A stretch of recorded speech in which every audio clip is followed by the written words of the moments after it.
The moment I realized the little girl I had been seeing for months might not belong to anyone, I was already standing near the outside toilet, holding the memory of a toy I bought for her, while the cleaner in front of me slowly turned pale. Her face changed so fast that I stopped talking halfway, because it wasn't the normal expression of someone confused. It was the look of someone who had just heard something she didn't want to hear.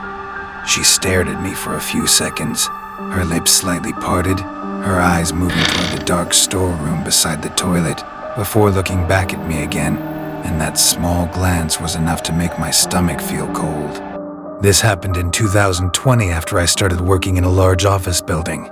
The office itself was spacious and modern, but inside the office there was only one unisex toilet, and I never felt comfortable using it. So most of the time I used the toilet outside the office area, even though it was farther away and quieter.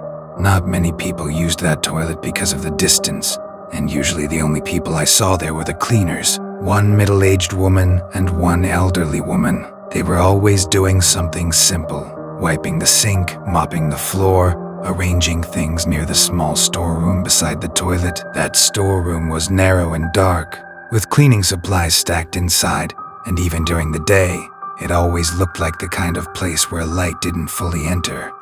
After a while, I started noticing a young girl there too. She looked around primary school age, maybe 7 or 8, with quiet eyes and a face that never really changed expression. Whenever the middle-aged cleaner was around, the girl would be nearby, sometimes standing near the wall, sometimes sitting inside the dark storeroom with only half her body visible. I assumed she was the cleaner's daughter. It made sense to me, because sometimes parents bring their children to work when they have no choice. Whenever I passed her, I smiled, but she never smiled back. She would only lower her head slightly, hide behind the doorframe, then peek at me again with that same blank look. Not angry, not shy exactly, just watching. For weeks, maybe even months, this became normal to me. I would go to the outside toilet, see the cleaners, sometimes see the girl, and continue my day without thinking too much about it. But there was always something strange about the way she behaved.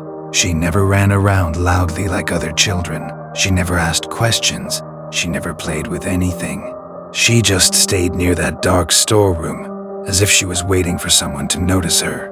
One day, when I saw her sitting there again, I finally spoke to her. I asked gently, "Why are you always here? Don't you go to school?" She looked at me for a while before answering, and her voice was softer than I expected, almost flat, like she was repeating something she had been told many times. She said she would go to school when she went back to her village, because her mother told her that. I didn't know what to say, so I just smiled and walked away. At that time, nothing about it felt frightening. It only felt a little sad. A few days later, while buying groceries for my house, I suddenly thought about her. I don't know why. I was walking past a small section with toys, and one toy caught my attention. It wasn't expensive, just something simple, but I thought maybe she would like it since she always looked so quiet and lonely. So I bought it, planning to give it to her the next day at the office. But I forgot. One day became 2 days, then almost a week passed. Then one morning, while I was at the outside toilet, I saw the middle-aged cleaner wiping the sink, and suddenly I remembered the toy. I casually told her, "I bought a toy for your daughter, but I forgot to bring it. I'll bring it tomorrow." The moment I said that, her hand stopped moving. She didn't look at me immediately. She just stood there, holding the cloth, her shoulders becoming stiff. Then she slowly turned her face toward me, and I saw the color drain from her expression. She didn't ask which daughter. She didn't smile. She didn't correct me. She only said, "Yes." Very quietly, then moved out of the toilet area faster than usual. I thought maybe she was not comfortable talking about family matters, so I ignored it. But something about her face stayed in my mind the whole day. A few more days passed, and again, I forgot to bring the toy. Then one evening, while cleaning my room at home, I saw it still sitting there, untouched, and I immediately put it inside my car so I wouldn't forget again. The next day, when I reached the office, I walked toward the outside toilet area and saw a young boy running around near the same place where I usually saw the girl. He looked cheerful, completely different from her, and the middle-aged cleaner was there too. Without thinking much, I asked her, "Today your daughter didn't come. You only brought your son." This time, her reaction was worse. Her face changed completely.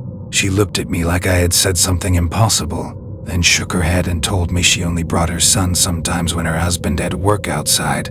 Then she said her daughters were already grown up and staying in the village. For a moment, I couldn't answer. My mind went blank. I told her I had been seeing a young girl there for months, near the storeroom, and I thought she was her daughter. The cleaner looked genuinely frightened then. She kept repeating that she never brought any young daughter there, only her son sometimes. Her voice became shaky, and she glanced again toward the dark storeroom beside the toilet. That was when the cold feeling ran through my back. I walked away quickly, trying not to panic, and went straight into the office. I asked a few colleagues whether they had ever seen a young girl near the outside toilet. Every single one of them said no. Some even looked uncomfortable and told me maybe I shouldn't use that toilet anymore. Around that moment, I remembered the toy in my car, the toy I had bought for a girl no one else seemed to know. I couldn't focus on work after that.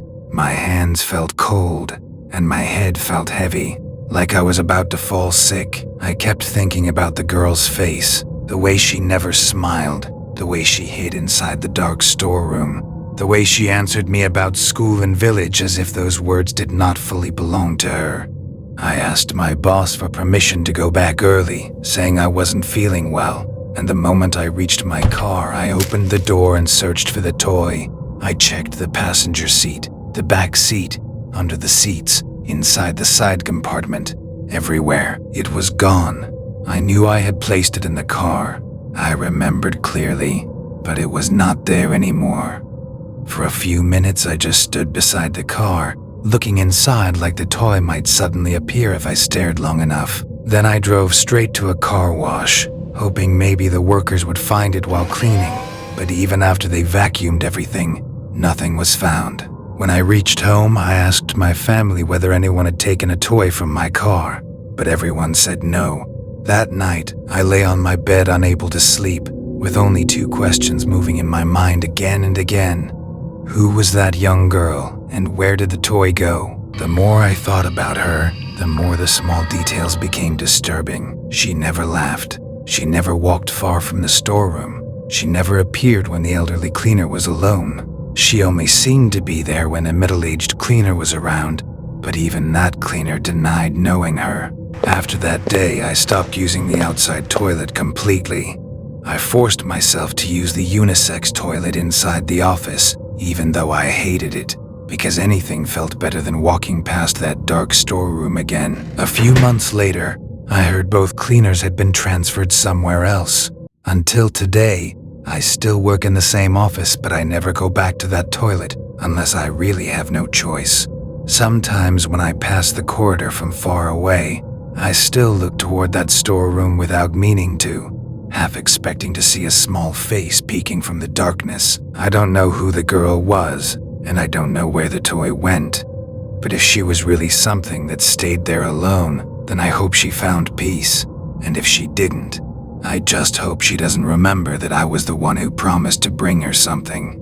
If you were in my place, would you have searched for the toy, or would you have left everything alone? Let me know in the comments, and follow for more true horror stories.